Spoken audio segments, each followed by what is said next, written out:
अदृश्य जगत। अब मैं अदृश्य जगत के बारे में थोड़ा सा चर्चा कर दूं, जो पढ़ा हूं, सुना हूं, देखा हूं। देखा हूं मतलब वही जो शास्त्रों में अच्छे और नीतिगत साहित्य में जो कुछ भी जाना है, उसमें अदृश्य जगत के बारे में अपने विचार रख रहा हूं।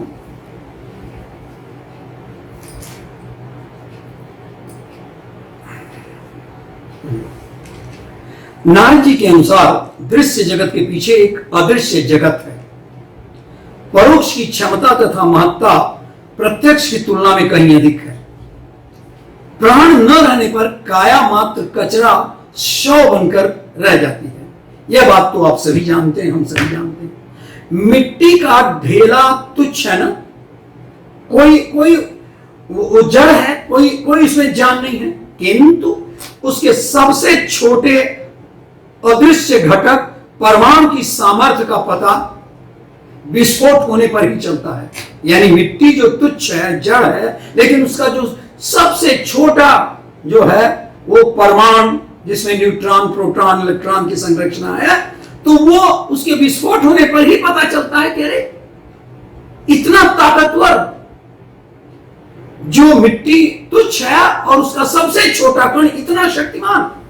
प्रकृति प्रवाह के ताप, शब्द एवं प्रकाश की तरंगे नेत्रों से दृष्टिगोचर नहीं होती, पर समस्त संसार की हलचलों का उद्गम उन्हीं को माना जाता है। भौतिक क्षेत्र की जिन चकित करने वाली क्षमताओं को आध्यात्म पुरुषार्थ के द्वारा प्राप्त किया जाता है, उन्हें सिद्धियां कहते हैं। यदि इस बहिरंग कलेवर से भीतर झांका जाए, देखा जाए, तो मालूम होता है कि स्वरूप जो मनुष्य का स्वरूप है, इसके सूक्ष्म शरीर में चंद ग्रंथियों एवं विभिन्न चक्रों के रूप में दिव्य शक्तियों के भंडार पड़े रहते हैं। ये मानवीय काया जो है, इसके अंतराल में ऐसी ऐसी विभूतियां पड़ी हैं जिनका थोड़ा सा भी भाग हस्तगत होने पर मनुष्य सिद्ध पुरुष माना जाने लगता है, और वह ऐसे काम कर सकता है जो सामान्य स्थिति में मनुष्य के लिए कभी संभव नहीं हो पाते। प्रकृति का पर्यवेक्षण सरल है। उसकी रहस्यमयी परतों को बुद्धिमान व्यक्ति अपनी पैनी सूझबूझ के आधार पर प्राप्त कर लेते हैं, किंतु ब्राह्मी चेतना का क्षेत्र तो असीम, अनंत, अद्भुत एवं अगोचर है। उसका अवगाहन, उसका नीचे ले आना, उसके अपने हित में ले आना, वो महाप्रज्ञा द्वारा ही संभव है। अध्यात्म विज्ञानी श्रद्धा, प्रज्ञा और निष्ठा के त्रिविध क्षेत्रों का अवगाहन करते हैं। प्रत्यक्ष जगत भूलोक है, यह दृश्यमान और इंद्रिय गम्य है। ऐसे ही अन्य अनेक लोक हैं, अनेक लोक जिन्हें हम कहते हैं परलोक। इसमें अशरीरी आत्माओं का निवास होता है। ये त्रिलोकी के अंदर ही है, जो स्थूल दृष्टि से अग्राह्य हैं। ये समझिए कि वो नहीं देखे जा सकते। जन्म और मरण के मध्यांतर में आत्माएं इन्हीं में से किसी में रहती हैं। स्वर्ग नरक उन्हीं के विभाजन हैं। कुछ आत्माएं भावी कार्य निर्धारण की प्रतीक्षा में विश्राम करती हैं, कुछ विशिष्ट प्रयोजनों के लिए सुरक्षित रहती हैं। इन्हें जीवन मुक्त कहते हैं। अशरीरी होते हुए भी इनके क्रियाकलाप शरीरधारियों जैसे होते हैं। इनकी सूक्ष्म सत्ता सामान्य मनुष्यों से अधिक सशक्त एवं व्यापक होती है। मनुष्यों की पात्रता के अनुरूप उनका सहयोग मिलता रहता है। कितनों को ही वे ऐसे पूर्वाभास कराती हैं जिससे संकट से बचा जा सके। यही हमारा जो ज्ञान है, और उत्कर्ष का अप्रत्याशित सुयोग मिल सकता है। शरीर बल, बुद्धि बल, शस्त्र बल, संघ बल आदि से तो सभी परिचित हैं, किंतु इससे सबसे बड़ा है आत्मबल।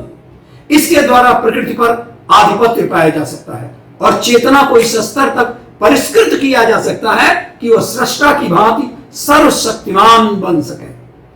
मनुष्य को सृष्टा ने अपना महान उत्तराधिकारी युवराज बनाया है और उस उत्तरदायित्व का भली प्रकार निर्वाह कर सकने जैसा शक्ति भंडार उसे बीज रूप में प्रदान किया है।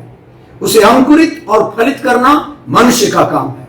जो दृश्य तक सीमित है वो तुच्छ है, साधारण है, लेकिन जिसने अदृश्य को विस्तार विभव समझा वो महान बन गया। महामानव का चिंतन, चरित्र, व्यवहार, रुझान, निर्धारण इसी स्तर का होता है। सृष्टि के आदि में शब्द उत्पन्न हुआ सबसे पहले, उससे ताप और प्रकाश के संयोग से शक्ति के कितने ही स्रोत उमड़े और 5 प्राण तथा 5 तत्व विनिर्मित हुए।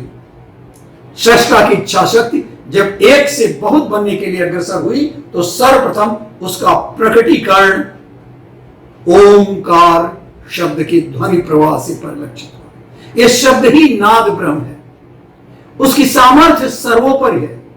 ज्ञान और विज्ञान का तारतम्य उसी के सहारे चल रहा है।